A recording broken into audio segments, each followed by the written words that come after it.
बिस्मिल्लाहिर्रहमानिर्रहीम, अस्सलाम वालेकुम नाज़रीन, मैं सामिया कमल, आप देख रहे हैं चीख उठा कराची। चीख उठा कराची में आप हमारे शो में अक्सर व बेशतर मुख्तलिफ किस्म के वाक़यात के हवाले से जब लोगों की जान जाती है तो हम उनके घर में पुरसा भी देने आते हैं और अपनी तरफ से, अपने इदारे की तरफ से उनके साथ इजहार यकजहती करने के लिए भी आते हैं और बताने के लिए भी आते हैं कि आपके शहर कायद में क्या हो रहा है। अनफॉर्चुनेटली ज़्यादातर जितने भी वाक़यात हमने अपने प्रोग्राम का हिस्सा बनाए उसमें आवाम को टारगेट किया गया, या तो स्नैचर्स की तरफ से या फिर डकैतों की तरफ से। आपने देखा, हमने कभी भी उन लोगों के बारे में बात नहीं की है कि जो कि हमें बचाने के लिए, भले कुछ मसले मसाइल हो सकते हैं इंतज़ामी, लेकिन ऐसा नहीं है कि पुलिस ने अपनी जानें कुर्बान ना की हो। ठीक 2 दिन पहले शुएब अवान जो कि रैंक के हिसाब से KPO में कांस्टेबल, मीडिया सेल में एज अ कांस्टेबल काम कर रहे थे और सर्व कर रहे थे, उनको बाकायदा तौर पर टारगेट किया गया और उनको शहीद किया गया दौरान इलाज। मतलब ज़ख्मी हालत में वो छोड़ के गए, लेकिन दौरान इलाज जख्मों की ताब ना लाते हुए शुएब दम तोड़ गए, शहीद हो गए। ये उनका घर है जो मेरी नज़रों के सामने है। शुएब के बारे में मैं आपको ये बात बता दूं कि 2013 में इनके वालिद साहब हेड कांस्टेबल थे और उनकी भी इसी तरीके से शहादत हुई थी। उसके बाद शहीद कोटे के ऊपर शुएब को भर्ती किया गया था। शुएब जब भर्ती हुए तो जाहिर है कि जब शहीद का कोटा होता है तो उस वक्त बड़ी एक दिल में खुटका भी होता है कि खुदा ना खास्ता जो पहले किसी का इस तरीके से घर के अंदर बाप का या भाई का, खास तौर पे बाप का, अगर इस तरीके से उसकी शहादत होती है तो एक खुटका होता है दिल के अंदर। और वो खुटका ठीक 2 दिन पहले उसको हकीकत का एक रंग मिला, उस वक्त जब शहीद का खून इस रंग में शामिल हुआ। अब इसके घर वालों के ऊपर, ये वाहिद कफील था अब अपने घर का। अब जरा मालूम करते हैं इस घर में जहाँ पर आज सोइम है, उनकी वालदा जो हैं वो हयात हैं और उनकी हालत खासी नागिरफ्ता है और बहुत ही ज़्यादा इस वक्त जो है वो सदमे की हालत में है। बहरहाल अभी चलते हैं, ज़रा शहीद के जो घर वाले हैं उनको ज़रा पुरसा भी देते हैं, मालूम करते हैं वाक़या क्या हुआ था। तो सबसे पहले हम पुरसा देते हैं उस चाचा को जिन्होंने अपने अभी 2 दिन पहले अपने भतीजे को शहीद होते हुए देखा और उससे पहले 2013 में अपने बड़े भाई को शहीद होते हुए देखा। तो आपके घर से 2 शहादतें हो गई। बिस्मिल्लाहिर्रहमानिर्रहीम। दुख तो मुझे बहुत ज़्यादा है। मेरा एक भाई, एक मेरा भतीजा, दोनों इस मुल्क की हिफाजत करते करते अपनी जान का नजराना पेश किया। दूसरी बात, मेरा एक मामू पुलिस इंस्पेक्टर अकबर खान, वो भी पुलिस में थे और वो भी शहीद हुए। 3 शहादतें आपके एक घर में से? 3 शहादतें हम इस मुल्क के लिए दे चुके हैं। ये तो 3 हैं, मैं कहता हूँ कि हम 10-20 देने के लिए तैयार हैं इस मुल्क के लिए। भतीजे की शहादत का दुख इतना है कि एक उसकी 2 माह 13 दिन पहले शादी हुई है और दूसरा वो अपने बाप का इकलौता बेटा था। और तीसरी बात यह है कि जो अभी उसके साथ वारदात हुई है, ये उसको टारगेट किया गया है। इस बात का हम जितने भी अदारे हैं उनसे दरख्वास्त करते हैं कि इसके ऊपर नोटिस दिया जाए और हमें इंसाफ दिया जाए। सर मुझे ये बताइएगा कि जाहिर है कि पुलिस में जो भी है, हम तो सिर्फ बात करते हैं ना, अनफॉर्चुनेटली हम सिर्फ बात करते हैं आला पुलिस अफसरान की, लेकिन उनके नीचे जो असल में शहादतें होती हैं वो यकीन करें कि हमेशा कांस्टेबल, हेड कांस्टेबल, SHO या फिर SHO तक भी बात रेयरली पहुंचती है, लेकिन जो सबसे ज़्यादा शहादतें होती हैं ना, ये कांस्टेबल्स और पुलिस एहलकारों की होती हैं और हम इन्हीं को सबसे पहले फरामोश करते हैं। अकलौता बेटा था शुएब, अकलौता वारिस था, अकलौता वारिस था, एक ही बेटा। वो माँ तो फिर अब औलादे नरीना से महरूम हो चुकी है। बहनें उसकी हैं, 4 बहनें हैं, बेटा एक ही था जो भी दुनिया से चल बसा है। उस माँ का क्या हाल होगा। सर मुझे ये बताइएगा कि उनको टारगेट किया गया और टारगेट करने से पहले अगर आप कभी ऐसी कार्रवाइयाँ करते हैं तो आपको थोड़ा अंदाजा होता है कि मुझे थ्रेट आ सकती है, मुझे जान का खतरा हो सकता है। तो क्या शुएब को इससे पहले कोई इस तरह की कोई थ्रेट वगैरह मिल रही थी? कोई ऐसा रिसेंटली उसने कोई ऐसा ऑपरेशन किया हो या कुछ ऐसा किया हो कि जिसकी वजह से वो निशाने पे आ गया? नहीं, ऐसी कोई बात नहीं है। कभी उसने हमें ये बताया नहीं है कि मेरे साथ इससे पहले कोई वारदात ऐसी हुई। और अभी ये जो हुआ है वो आप देख लें, फिर घर के करीब उसको जो है ऐड किया गया। आपके बड़े भाई जो शोएब के वालिद साहब थे, उनको भी शहीद किया गया था, हेड कांस्टेबल थे वो 2013 में। तो उनकी शहादत के बाद क्या जो शहीद का कोटा होता है शहीद फैमिली में से, तो क्या उस पे भर्ती किया गया था शोएब को? जी, शोएब को उस पे भर्ती। कितनी उम्र में? 19 साल उसकी उम्र थी, 19-20 साल। 19 साल। अभी शोएब की कितनी उम्र थी? अभी को 22 साल थी, उसकी 22-23 साल तकरीबन। मतलब 22 साल का एक नौजवान, क्यों ना फिर मैं ये बात कहूँ कि आसान नहीं होता कि किसी माँ के लिए इस तरीके से इतने छोटे उम्र के एक ऐसे बेटे का जनाजा जो कि ना सिर्फ अकलौता हो बल्कि 2 महीने और कुछ दिन पहले उसकी शादी हुई हो। अब आप ज़रा सोचिएगा कि अगर हम ये स्टोरीज ना करें या हम आपको ना बताएं, आपको पता भी नहीं होगा कि यहाँ पर कई पुलिस एहलकार ऐसे भी शहीद हैं कि जिनके घरों के अंदर क्या मामला चल रहे हैं, वो किस तरह अपनी ज़िंदगी का सिलसिला जारी रखे हुए हैं, बच्चों की तालीम उनकी हो रही है, तकमील तक पहुँच पा रही है या नहीं पा रही।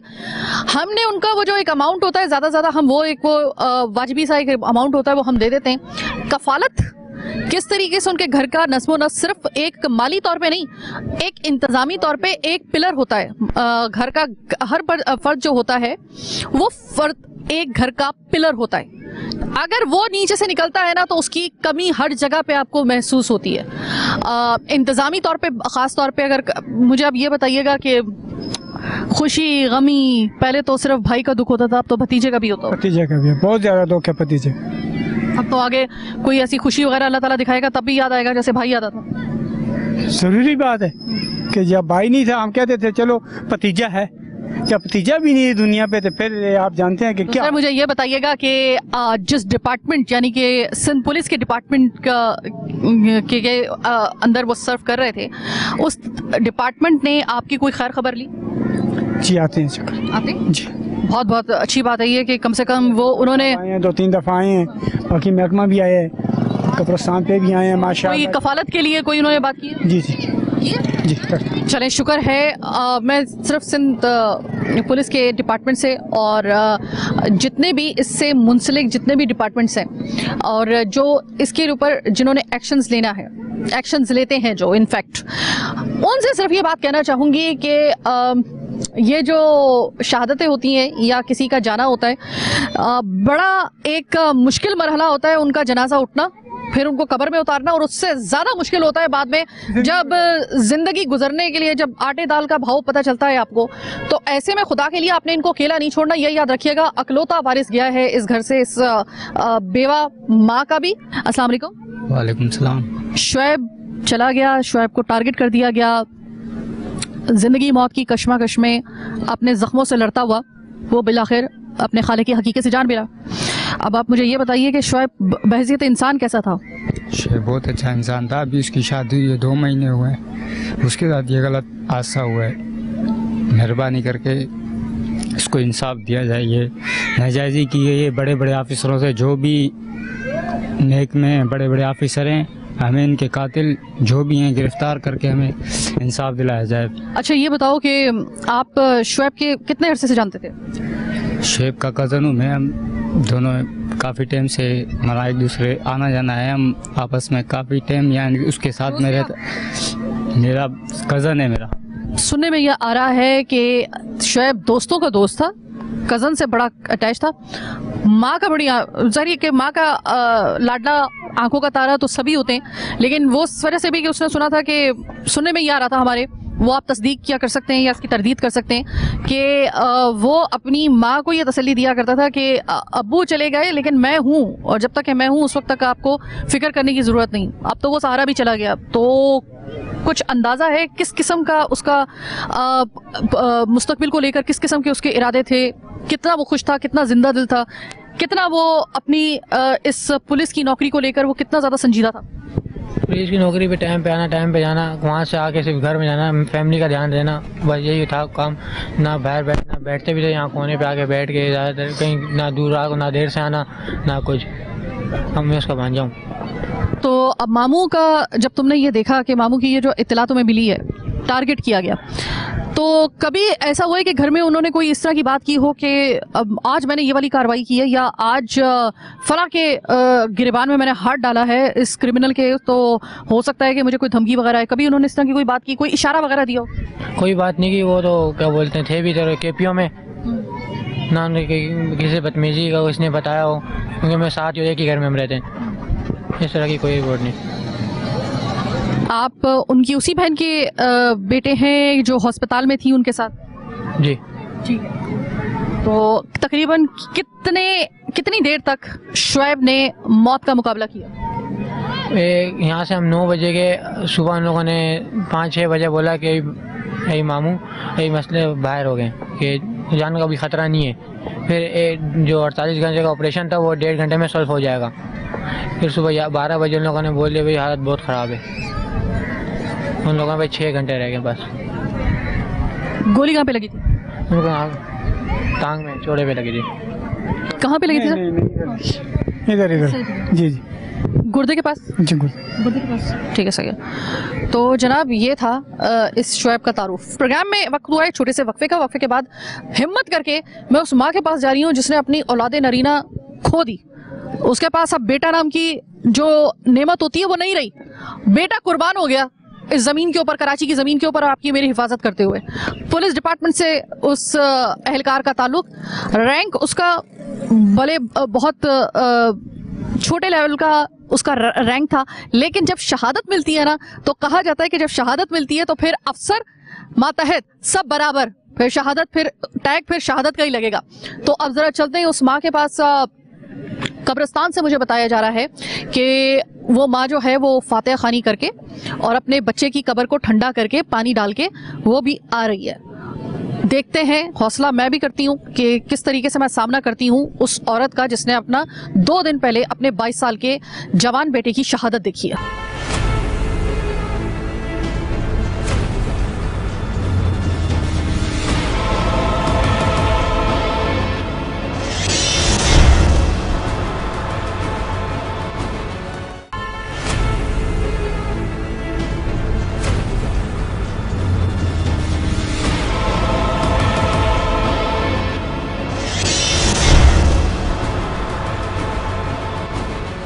अच्छा, ब्रेक के बाद खुशामदीद। और एक चीज़ मैं आपको दिखा दूं, पेशतर इसके कि मैं इनकी वालदा से ताज़ियत करने के लिए जाऊं, मैं आपको दिखा दूं कि जैसे कि आप जानते हैं ये ASI शहीद मोहम्मद बशीर अवान हाउस है। ये मैं ज़रा आपको इस वजह से दिखा रही हूँ कि ठीक घर की दहलीज के ऊपर उनको टारगेट किया गया।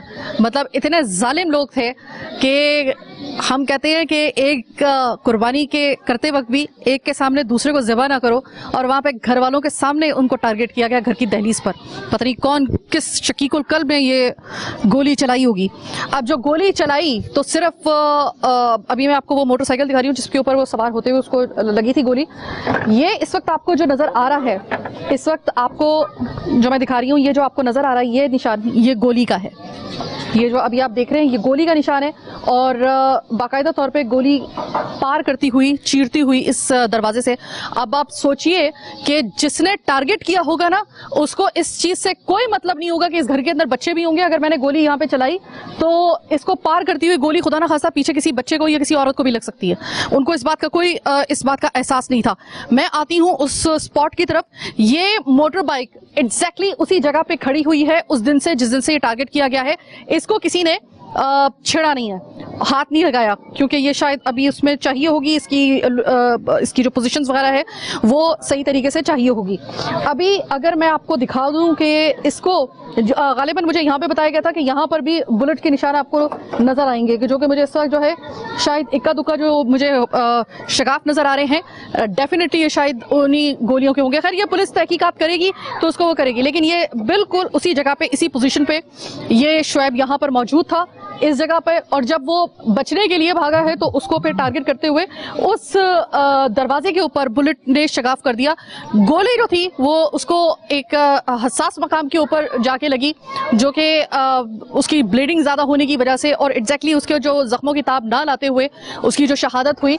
लेकिन मैं बार बार ये सोच रही हूँ कि ये गोली खुदा ना खास्ता अगर कोई बच्चा इतनी उम्र का बच्चा, जैसे कि अभी ये बच्ची अभी खड़ी हुई है पीछे, अगर खुदा ना खास्ता गोली खुदा ना खास्ता उस बच्चे को उसके सर पे लग जाती या खुद बच्चे को हर्ट कर देती, तो एक नहीं, इस घर से खुदा ना खास्ता 2 खुदा ना खास्ता खबरें आती।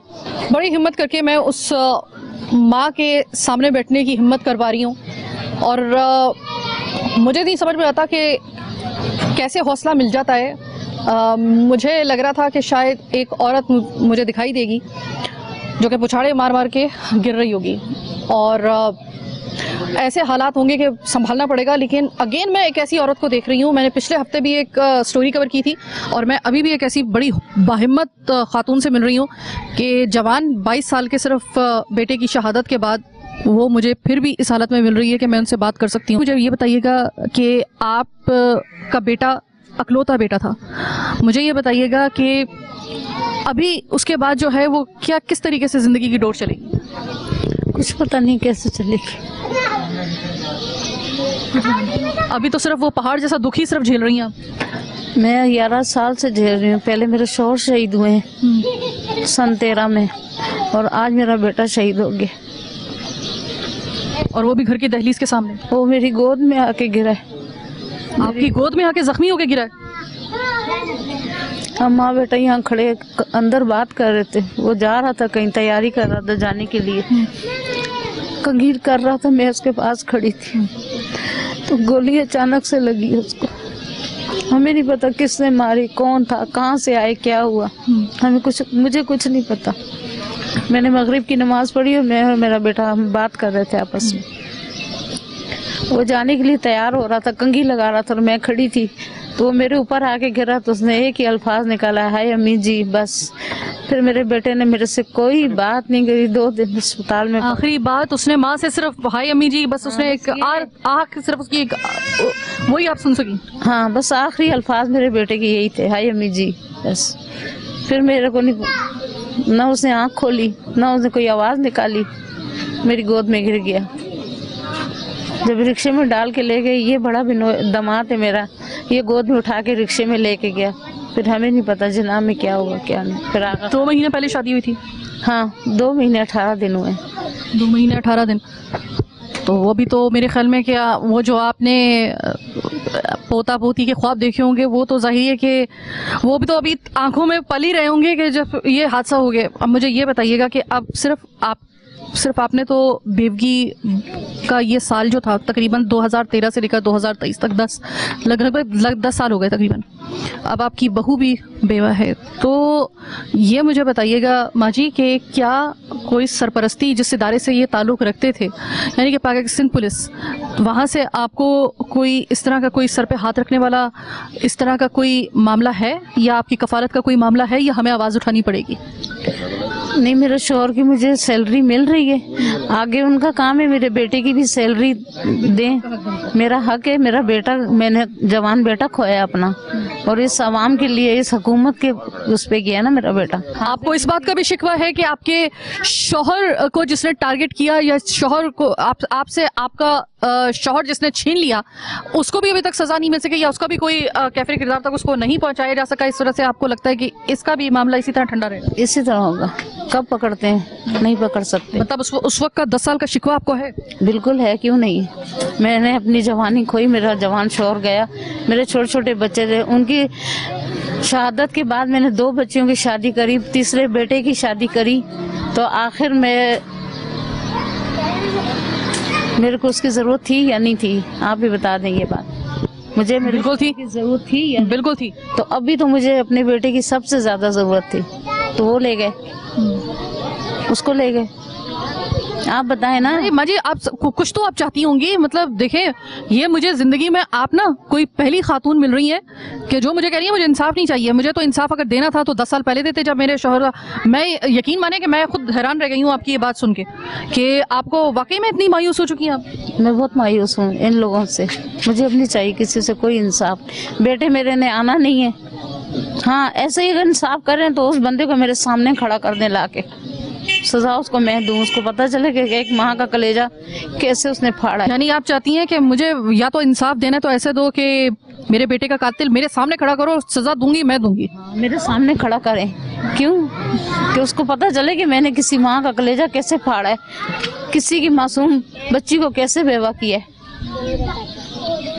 इंसाफ इसको कहते हैं। माँ जी, मैं मेरी तवक्को के बिल्कुल बरक्स इस वक्त तो आप सर से पांव तक जो है ना वो आपके अंदर बहुत एक शिकवा भरा हुआ है और बिल्कुल बजाने पे आप बिल्कुल हक बजाने पे। इसमें अपने बेटे की कब्र से होके आई हूँ। ये होता है, हम जब कहते हैं ना आपसे कि इंसाफ दे दें, कैफिर किरदार तक पहुंचा दें, कातिलों को, इन दरिंदों को कैफिर किरदार तक पहुंचा दें, इनके जो घर वाले हैं ना उनके कलेजे ठंडे कर दें, वरना याद रखिएगा वो नासूर बन जाते हैं एक वक्त में आकर। आज मैं हैरान इस बात पे हुई, मुझे लगा था मैं जब यहाँ आई हूँ मैंने ये वाली गुफ्तगू बिल्कुल एक्सपेक्ट नहीं की थी इन खातून की, जिसने 2 दिन पहले ही अपने बेटे को खोया है, अपने जवान बेटे को। मुझे लगा था वो ये कहेंगे मुझे तो बस इंसाफ चाहिए, वो चाहिए। वो इतने ठंडे अंदाज में उन्होंने मुझसे कहा कि इंसाफ देना था ना तो मुझे तभी देते जब 10 साल पहले मेरे शौहर को टारगेट करके मारा गया था और उनको शहीद किया गया था। इनफैक्ट मारा नहीं गया था, शहीद किया गया था। अगर देना था ना इंसाफ तो मुझे उस वक्त दे देते। आज सर से पाँव तक ये खातून इस वक्त इनके अंदर सिर्फ और सिर्फ मायूसी और शिकवा ही है, और शिकवा अगर है तो बिल्कुल हक बजाने वाली ये औरत। नाजिया जो शुएब की बड़ी बहन ना सिर्फ हैं बल्कि हॉस्पिटल्स में जो इनके हस्बैंड लेके गए हैं तो नाजिया लम्हा बलम्हा और आखिरी वक्त तक शुएब के साथ रहीं। नाजिया, मैं जो आपकी वालदा से मैंने कहा वो मैं आपसे भी कहना चाहूँगी कि मेरे इदारे की जानिब से और मेरी जानिब से सबसे पहले तो ताज़ियत आपके नुकसान पर, और दूसरा शुक्रिया, एक और बेटा मादरे वतन पे कुर्बान हुआ। मुझे ये बताइएगा कि आपने यतीमी भी देखी और आज आपका भाई भी चला गया आपकी, और वो भी आपकी नज़रों के सामने, वालिद साहब भी नज़रों के सामने। ये पहले तो मैं बाद में बात करूंगी शुएब की, पहले तो मुझे ये बताइएगा, आपकी वालदा से मेरी बात हो रही थी, मुझे ऐसा लगा कि ये सिर्फ 2 दिन पहले वाली शहादत की बात नहीं है, हमें शुरू करना पड़ेगा 2013 में आपके वालिद की शहादत से। क्या वाकई में आपकी और आपकी वालदा ने और आपने इतना शहादत के बाद एक कड़ा वक्त देखा था? जी, हमने बहुत मुश्किल से ज़िंदगी को चलाया था, बहुत मुश्किल से, बहुत स्ट्रगल किया हम लोगों ने। हमारी माँ ने बहुत मुश्किलात देखी, लेकिन अब आसानी का वक्त आया था। बेटा जवान हो गया था, बेटियों से जिम्मेदारियों से फारिग हो गई थी, और फिर जालिमों ने वो जो जब खुशी का वक्त आया, एक आसानी का वक्त आया, तो उन्होंने वो आखिरी सहारा भी छीन लिया। बिल्कुल। आपको पुलिस डिपार्टमेंट से किसी किस्म की कोई सवाल करना है? बस उनसे एक यही दरख्वास्त है कि इस सिस्टम को इतना बेहतर कर दें कि हमारी तरह आज जिस जगह हम लोग हैं इस जगह कोई माँ, कोई बहन ना बैठी हो। आपकी वालदा ने कहा है कि मुझे ना कोई इंसाफ वगैरह नहीं चाहिए क्योंकि मुझे उम्मीद ही नहीं है। देना है ना इंसाफ तो पहले मुझे मेरे 10 साल जो मेरे बेबकी के गुजरे हैं मेरे शौहर के इंतकाल के बाद, पहले वहाँ से शुरू करो। मैंने वहीं से सवाल शुरू किया है। आपकी वालदा ने कहा है कि मुझे इंसाफ, अब मुझे नहीं चाहिए अब इंसाफ, मेरा बेटा वापस नहीं आएगा। क्या आपको भी ऐसा ही लगता है कि इंसाफ नहीं चाहिए, या उसका कातिल देखना है एक दफ़ा आपको कि उसने क्यों मरा? नहीं, हमें तो इंसाफ चाहिए। हमें देखना है कि उसके हाथों में इतनी ताकत कहाँ से आ गई कि उसने घर के अंदर आके हमारे भाई के ऊपर फायर कर दिया। मैं खुद ड्यूटी करती हूँ, मैं मेडिकल स्टाफ हूँ, मैं आधी रात को रोड पे जाती हूँ। मुझे कहीं कोई ऐसा हादसा मेरे साथ, उसमें इतनी हिम्मत कहाँ से आ गई कि वो घर के अंदर आ गया? किस रास्ते से वो आया, क्या सोच के वो आया? एक पुलिस वाले के घर में घुसकर उसने वो किया, मतलब इतना उसको हल्लाशेरी कैसे हो गई उसकी? आप ये पूछ रही हैं उसे? ये सोच रहे हैं हम लोग, ये पूछना चाहते हैं कि उसमें इतनी हिम्मत कहाँ से आ गई कि उसके घर में माँ बहन नहीं होगी। नाजिया, हॉस्पिटल में क्या हुआ था? क्योंकि एक खबर ये आ रही थी कि उसका, आपकी तरफ से ये पता चला था कि भाई का इंतकाल हुआ, लेकिन फिर पता चला कि वो ज़ेरे इलाज हैं। ये क्या कॉन्फ्लिक्ट हो गया था? जब हम लोग जिन्ना में पहुंची थी, मुझे जैसे कॉल आई मेरे बच्चों की, मैं ड्यूटी पे थी, मैं जिन्ना पहुंची तो मेरे भाई का जो दोस्त है उसने मुझे आके बोला बाजी शुएब को गोली लगी है। जब मैं इमरजेंसी में गई, मैंने डॉक्टर से मीटिंग की तो डॉक्टर ने मुझे कहा कि इसके पास बहुत कम चांस हैं, लेकिन यह है कि हमारे पास सर्जरी अवेलेबल नहीं है, आप इसको यहाँ से शिफ्ट करो, या सिविल में या आगा खान में। हम लोगों को बेस्ट ऑप्शन आगा खान का लगा। हमने इदारे से रिक्वेस्ट की, उन लोगों ने भरपूर ताउन किया हमारे साथ और 2 घंटे के अंदर अंदर हमने शेब को आगा खान में शिफ्ट कर दिया। हर प्रॉपर उन्होंने भी हमारे साथ कोऑपरेट किया, भाग दौड़ की, आगे बैठ आगा खान में भी सारा सेटअप उन लोगों ने चेक किया, सारा सिस्टम सेटिंग करके ओके करके हमने शेब को जब 2 घंटे के बाद वहाँ शिफ्ट किया। जब हम वहाँ पहुँचे तो मुझे डॉक्टर ने बुलाया और मुझे कहा कि आप उनकी क्या लगती हैं, तो मैंने वहाँ में बोला कि मैं सिस्टर हूँ उनकी। तो डॉक्टर ने मुझे कहा कि आपके बारे में बताया गया कि आप स्टाफ हो। मैंने बोला बिल्कुल मैं स्टाफ हूँ। तो उन्होंने कहा कि ये इसकी हार्ट बीट ख़त्म हो गई, हम इस पे सिर्फ एक आपकी रिक्वेस्ट पे वो कर रहे हैं कि आप क्या चाह रहे हैं। तो मैंने उनसे रिक्वेस्ट की कि मुझे अगर 1% चांस भी है तो मुझे शेब की जान बचानी है, आप कोशिश करें। फिर डॉक्टर ने, मेरी बहन हार मानने के लिए तैयार नहीं थी। नहीं,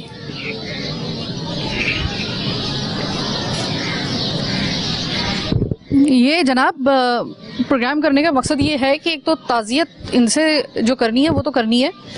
मैं सिर्फ आपको ये चीज़ बताना चाह रही हूँ आज के प्रोग्राम में कि शहादतें सिर्फ जो बड़ा रैंक होता है ना, हमारी नज़रों में जो शहादत होती है या हम एकदम चौंकते हैं ना किसी की शहादत के ऊपर, अनफॉर्चुनेटली वो कोई ऐसी शख्सियत होता है जो कि हाई रैंक से ताल्लुक़ रखता है, जिसके ये पूरे कंधे जो होते हैं वो फूलों से भरे होते हैं और कई उसको जो है या तो एसपी लेवल का या एसएसपी लेवल का, अगर उनके ऊपर कोई बात आती है या फिर इससे बड़े लेवल के ऊपर चले जाए, उनके ऊपर कोई बात आती है तो हमारे लिए जो मौजूए ख़बर होता है वो उनका वो होते। हमने आज तक कभी देखा ही नहीं है कि जो पुलिस अहलकार, जो कांस्टेबल, जो एएसआई या फिर पुलिस अहलकार जो होते हैं, जब उनकी शहादतें होती हैं तो हमें उनका नाम भी पता नहीं होता कि किसकी शहादत हुई है। हम सिर्फ खबर सुनते हैं और भूल जाते हैं। हमें अंदाज़ा ही नहीं होता कि उनके घरों पे क्या गुजर रही है। हमें अंदाज़ा ही नहीं होता कि उनकी ज़िंदगी उनके बगैर किस तरीके से आगे चलेगी, उसके मुस्तकबिल कैसे चलेगा। आपको मैंने शुएब का बताया है। अब आप मुझे ये बताइएगा, इसकी वो माँ जिसने जवानी के अंदर अपनी पूरी जवानी गुजार दी बेवगी में, क्योंकि इनके जो वाले साहब थे उनको 2013 में शहीद किया गया। देखते हैं कि अगले हफ्ते हमें कोई हो सकता है कि इस तरह की फिर कोई खबर मिले, और क्या पता कि जिस वक्त मैं आपसे बात कर रही हूँ इस वक्त भी कोई मुकाबला चल रहा हो, इस वक्त भी कोई अहलकार इस कराची के लोगों की हिफाजत के लिए डकैतों से मुकाबला करते हुए इस वक्त हो सकता है कि वो भी जामे शहादत नोश करने की तैयारी कर रहा हो। लेकिन फिर हम कब तैयारी करेंगे कि उनके घरों में जाकर उनकी पूरी जिंदगी की उनकी, देखिए उसने अपना फर्ज अदा कर दिया, अब बात फर्ज अदा करने की हम पे आई है कि हम पूरी जिंदगी उसकी कफालत, उसके बच्चों की कफालत, उसकी फैमिली की कफालत कैसे करते हैं। कफालत का मसला है बात। अब मैं भी आपसे ये नहीं कहूंगी कि आप इंसाफ करें, इधर मामला इंसाफ का खत्म होगा। बहरहाल मेरे प्रोग्राम का वक्त भी खत्म हो गया। मुझे मेरी टीम के साथ दीजिए इजाजत। अल्लाह ने के बाद।